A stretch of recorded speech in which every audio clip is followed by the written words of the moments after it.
we really want to encourage community, right? And that goes back to creating meaningful business relationships that add value. And part of that is creating a community of creators that all have their own specific niche and are all adding a specific value, but together comprise an incredible business network.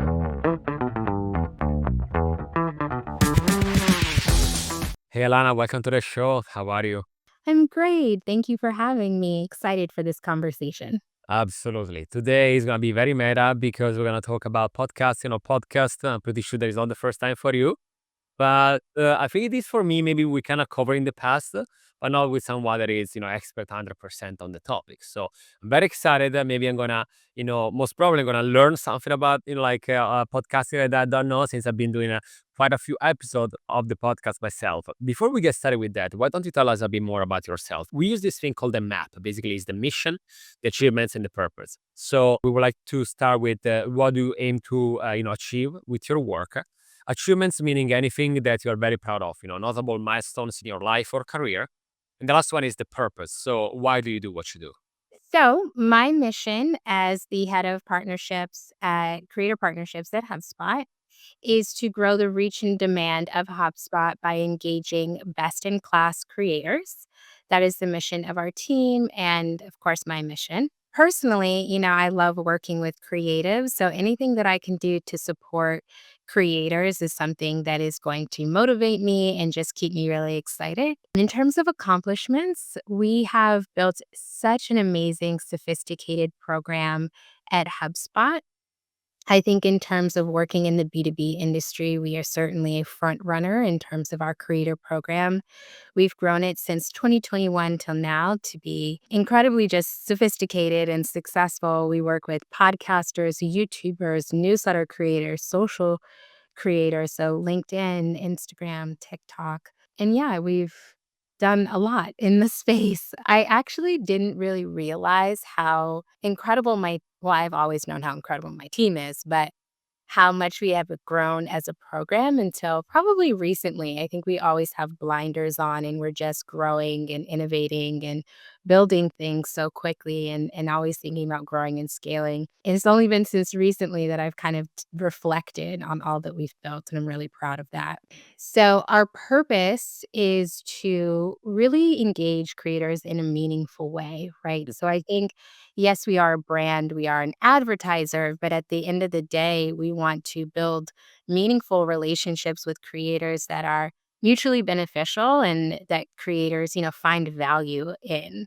And so our purpose as a team is to figure out one, how can we support the business, grow the reach and demand of HubSpot, but also how can we be valuable to creators and think about partnerships outside of just monetary transactions. How can we support them growing and how can we support, their goals? It makes sense, right? Because many times it's not just about the monetization. It is an important component, right? But it's also how do you grow? How do you do it in a stable way? How do you, right, get from having a passive audience to an active community, right? So I'm pretty sure that you've seen a few things happening in that. And I wanted to ask you, how did it change your work? What was the evolution of your work in the creator partnership at HubSpot specifically? Like, have you seen big changes in the past years? Have you seen like smaller changes? I'm very curious to see from your point of view what was the evolution there. Yeah. One thing I love about the creator economy is that it changes so fast. Well, and it's a really exciting thing to be a part of because if you are someone that, professionally you self-identify as a builder, you like building things, creating things, etc. This is a great industry to be in because you have to be innovative in order to keep up with the fast pace of the creator economy. So a lot has changed. A lot has changed since 2021.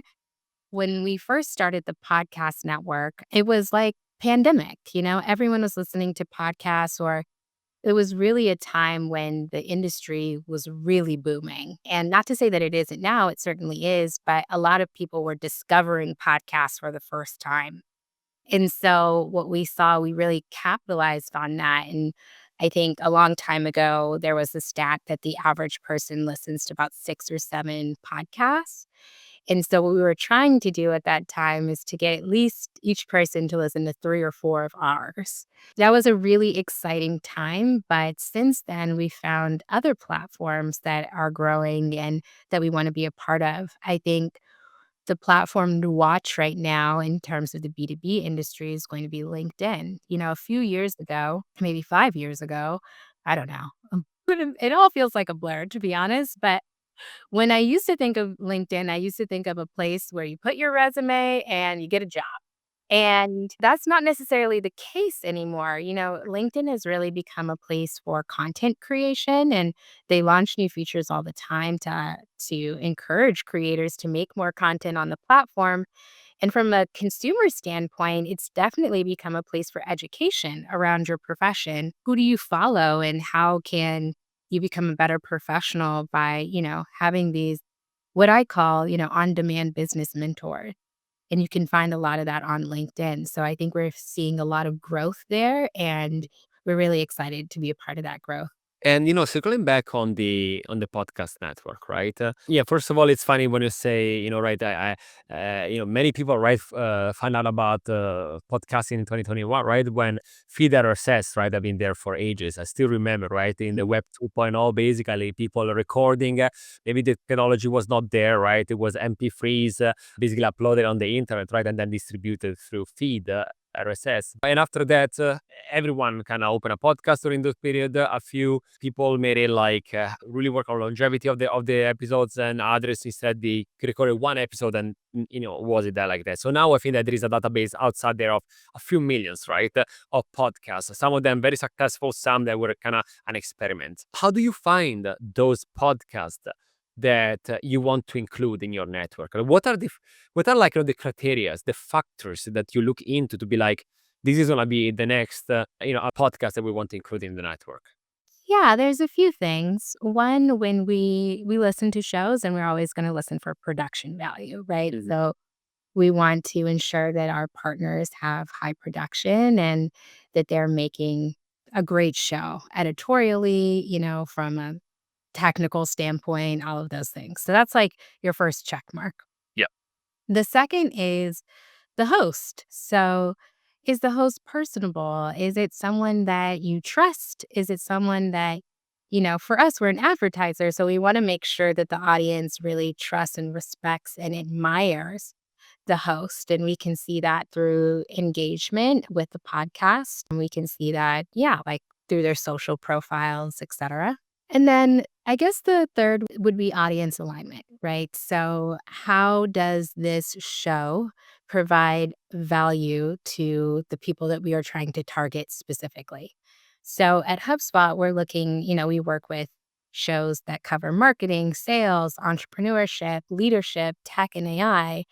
And so, when we look at those categories and when we're looking at shows through the lens of those categories, we want to have a really good understanding of that audience and also that that host is really adding value to that category in a way that maybe other shows are not. And how big is it now, the network currently? The network currently, I think we have over 20 shows. We have quite a large network. We have our podcast network in of itself. Think of it as kind of a Netflix approach, right? So we have owned shows like My First Million, Marketing Against the Grain. And then we have creator shows that we like love working with that also are a part of that network. So the network itself is pretty large.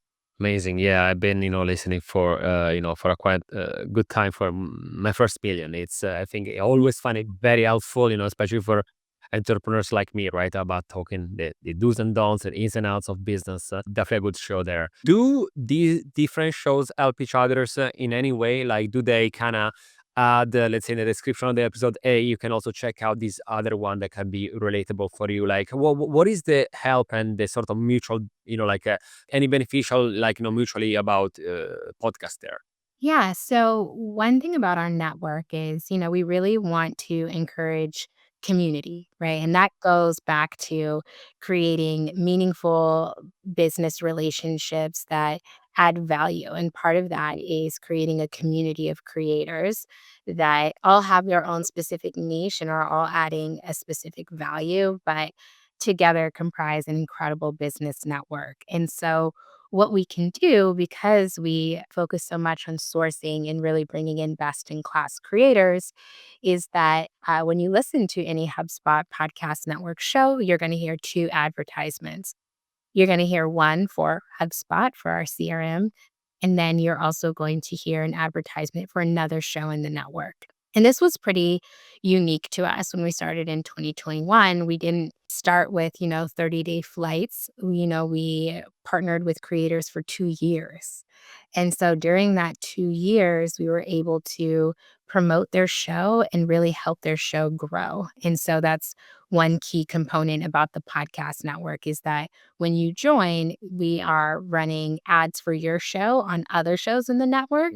And then you are running ads for other shows in the network. So it really creates community in that way and allows us to have a growth strategy that leverages that community.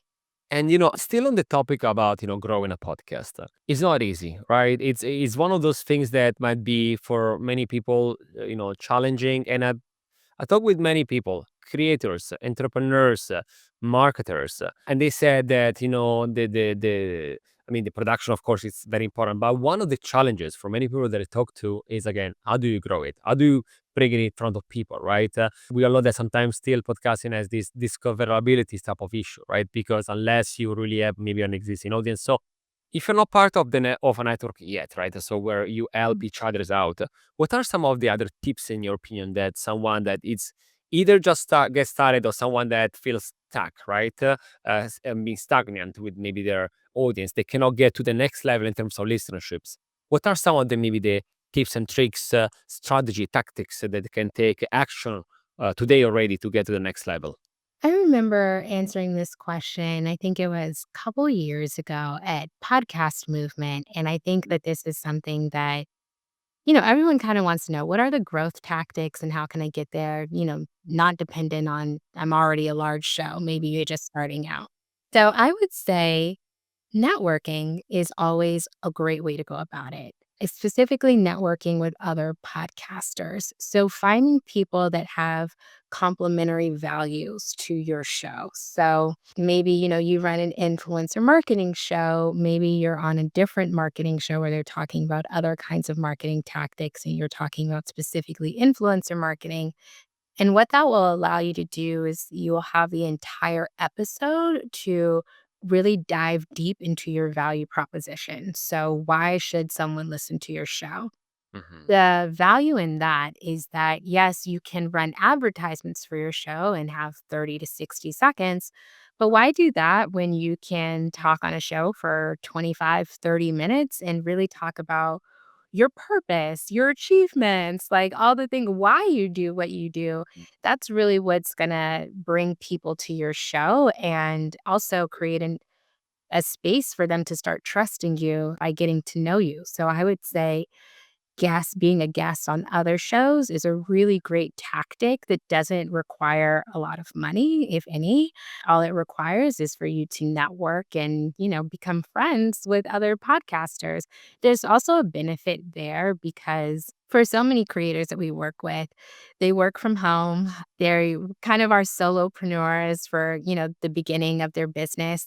And so when you have a network of other creators, whether they're podcasters, they write a newsletter, or maybe they're a YouTube creator, you can brainstorm and problem solve with them in a way that can be really beneficial. And so what we've found is because we have about 60 creators that are signed to HubSpot, we've created communities where people can say, I'm stuck. These are my marketing tactics. These are the things that I've done. This has worked really well for me, and this hasn't worked well for me. And people can weigh in. Oh, I tried that. I tried that last summer and, it did okay for me. But when I pivoted and did this really helped me. I think that we find that that's incredibly valuable. So I would say leveraging other creators or leveraging your relationships with other creators is a great way to grow your show without having thousands of dollars in ad budget. Is your brand ready to amplify its reach? Well, the Influencer Marketing Factory is here for you. We are a global influencer marketing agency helping brands ignite their growth. From influencer identification to campaign strategy, handling legalities and agreements, to managing shipping and logistics, we got you all covered. We work with hundreds of brands across different verticals, from Fortune 500 companies to direct-to-consumer brands. And we don't just stop there. With detailed ROI analysis, we help brands like yours measure success, transforming impressions into conversions. You can find us at theinfluencermarketingfactory.com or just searching the Influencer Marketing Factory on Google. Of course, it makes sense, right? Many times, as you said, an exchange, right, of kind of shout outs, it doesn't cost anything, right? If you're aligned on the fact that the audience is kind of the same in terms of size and, either industry or niche, right? It's an easy one to do. What are the mistakes that you're noticing the most when it comes to podcasting, either on the technical side or on the approach, right? Is there anything that you've been noticing like over and over that you would like recommend not to do to either people that want to start with podcasting or maybe people that again are been doing already, but for some reason something is wrong there? In terms of mistakes, I don't know if I would call this a mistake, Hmm. but I do think that having a regular cadence is important when you're starting off so people can start building your show into their habits. For me, I listen to podcasts in the morning. I listen to podcasts when I'm getting my nails done. I just have these certain moments in my schedule that are for listening to podcasts. And there are certain shows that I know what days they launch new episodes. And so I like work them into my schedule. I know that that's not everyone can produce an episode a week. That's just not realistic for everyone, but I think it should be a goal or something to think about rather than like a seasonal approach. But I think it's just something to think about in terms of cadence. It also allows for an advertiser like us to really partner with you on a long-term basis because we know that you're producing an episode a week. It's really easy to build a partnership based off of that cadence. So I don't think it's a mistake if you don't, just to be clear. I just think that there are benefits to having a regular cadence. I think it also, of course, for the advertiser, but for the creator, themselves, because they think that you're gonna approach it in a very business, oriented way, where it's a job, something that I want to take it seriously. If I do it with a cadence, I know that is gonna. I think it also kind of force you, right, to go out, right? If you don't have that sort of like calendar with you, you could be like, whatever. I can postpone this, and then what happened is that again, you see a lot of podcasts, right, with 3 episodes. And that's about it, right? And then kind of ghost town happening there. And so, in addition to podcasting, you also mentioned newsletters, right? So we all know that in the past years they became again a thing, right? So again, similar to podcast, if you think about it, right? That was a thing and then kind of disappeared, and then now it's big again. Newsletter did the same, right? They were big, and then people didn't want to receive emails anymore.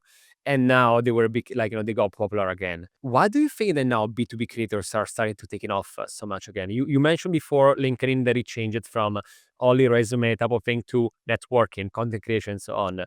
Are there any other factors you think that happened in the past years that again helped like this, like kickstarting the B2B creators, arena? Yeah, for specifically newsletters, I think that because the creator economy is changing so fast, people are mindful about the fact that changes to an algorithm can deeply affect their revenue, can affect their ability to distribute their content. And so I think that we're seeing a lot of people really invest in newsletters so that they can own their audience. And I would say that that's really important in today's creator economy is to own an audience and to have those emails. Those emails are important, they are valuable, and they translate into very real dollars. And so I think that that's from the creator side why we are seeing people really take their newsletter very seriously and are trying to build up their newsletter. And I think for the consumer side, it's nice to have in depth content in a written form and people will follow their favorite creators onto pretty much any platform. So I can definitely understand why newsletters specifically are doing well. I also think that there's always news, right? So when we think about, we work with a lot of tech and AI creators, and AI news comes out every day. So I think that people want to be at the forefront of AI, understand how to use it, understand what's being launched. And newsletters are a great way for you to kind of stay ahead of the game in terms of AI innovation. So that's what I would say specifically about newsletters. But in terms of other changes, or what was the question was? Like just understanding a bit more why now, right? Like if you notice anything, again, in addition to LinkedIn pushing right more content, and you know again newsletter, yeah, they're like HubSpot and other right platforms how they're offering that, but that has been there forever type of thing, right? So I was like wondering if you noticed anything else, maybe either in society or in the creator economy itself that kind of kickstarted everything, right? Because now it's getting very popular in terms of like B2B creators. So I was just like curious, maybe if you working into this like on a day to day type of operation, if you notice anything else that maybe the rest of the people don't see. I don't know if this is something that people don't see, but I would say I think of our creators as on-demand business mentors, which I shared with you earlier. And we're in a interesting economy right now where people are really thinking about their jobs, they're thinking about their professions. And so having easy access to people that are going to give you a competitive advantage is incredibly impactful right now. So it would make sense why B2B, or specifically business creators, tech and AI creators are doing really well now, and I foresee will do very well moving forward. People want the information and the value that they are giving. And so I think that we're going to see more B2B creators have incredibly large audiences and offer those things that are going to help, marketer. If you're a marketer right now, of course, you're probably following a couple of CMOs or marketers on LinkedIn. You might be following, 2 or 3 marketing newsletters, and these are the kinds of the things that you need to do to have a competitive advantage in your space. And so, I think that that kind of answers, like, a why now Mhm. question, is, Yeah. like, looking beyond just, like, the creator economy and just looking at the economy as a whole and how Mhm. important, it is to build your resume and be, top of your field. So that's one thing that I would say would back why business creators are growing and why we're gonna, see them grow throughout 2025 and on. Makes absolutely sense. And the last thing that I wanted to cover, you already mentioned at the beginning, that is monetization, right? I know that is subjective. Some people want to go with brand deals. Some others, they prefer a sort of like, CPM model. Some others. Do you have any recommendation for people that want to level up their monetization strategy? Like, is there something that would you recommend to people listening today? Yeah, I love having this conversation and thinking about how to consult people on brand partnerships because clearly that's what I do and I love doing it. So here are some things that I would say for creators. One, if you are interested in doing brand partnerships and you're kind of like, who should I start with? I think you should start with the brands that you use. Let me look at the tech that you use to create your content. Mhm. Look at, if you're a woman, what's in your purse? If anyone, what's in your backpack? What can't you live without? Those are the brands that you should go after first because you're gonna be able to do really good ads.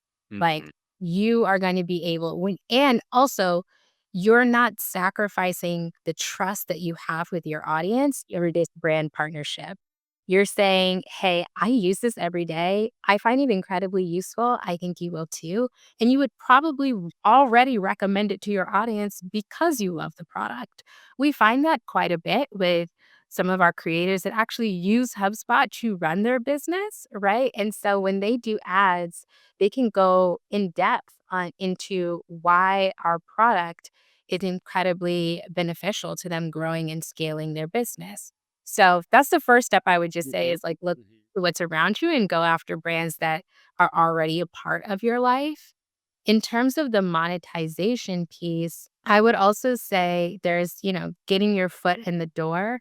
Actually, before we even go there, you find the brands that you really want to work with. Then you create a really good media kit. A media kit is so important for brands, not just because it shows like you can design something really nice, but it shows us that you understand your audience.